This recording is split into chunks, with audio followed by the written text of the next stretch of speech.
Welcome. In front of me is a CUBOT X19 S, and today I will show you how to go through the setup process of this phone. So when you boot it up for the first time, you'll be presented with this screen right over here. And all you need to do is find your desired language right here, which I'll be sticking with English, and then select Start. On the next page, it gives you a message that can insert a SIM card right here, but I'll be doing it without it, so I'm just gonna select Skip. And then this brings me to Wi-Fi connection, which I'll also skip, but before I do so, I'll mention that if you choose to not insert a SIM card and also skip Wi-Fi connection, you will not get the page to log into your Google account, and also date and time will most likely not be set automatically, which means that you will probably also need to fix it up. Now, that can be disregarded if later on you're planning to connect to Wi-Fi or mobile network, which will automatically set the time correctly when it connects to network.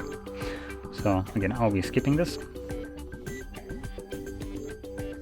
And there's the date and time, which is incorrect. But like I said, I'm not going to be setting it up.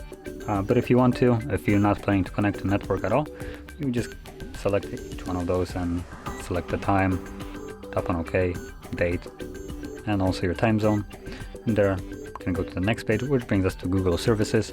So we have things like location, scanning, and sending user and diagnostic data.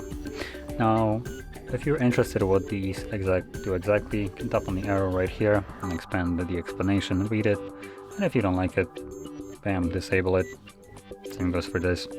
Scroll down and then you can go to the next page, which brings us to fingerprint. Now, it automatically asks us to set up a fingerprint, which if you choose to select next, it will first tell you to insert a PIN, which you can also change to pattern or password depending on how you like it. And alternatively, you can simply skip it if you don't want to select any kind of screen lock, which I'll be selecting a pattern. So I'll select next here, then choose actually pattern, which does give us an option to choose one. Secure startup, I probably would discourage you from using this. It's just an annoying feature. What it does is once you set up your PIN, pattern, or password and the device is turned off, when you're turning it on and before it actually boots into Android, it will go into this locked mode where you need to confirm your PIN, pattern, password. Then it turns on fully and you're still on a lock screen, so you need to insert that PIN, pattern, or password once again to just access your phone, which I don't like this at all. It kind of defeats the purpose. So from here, I can draw my pattern because it's what I selected.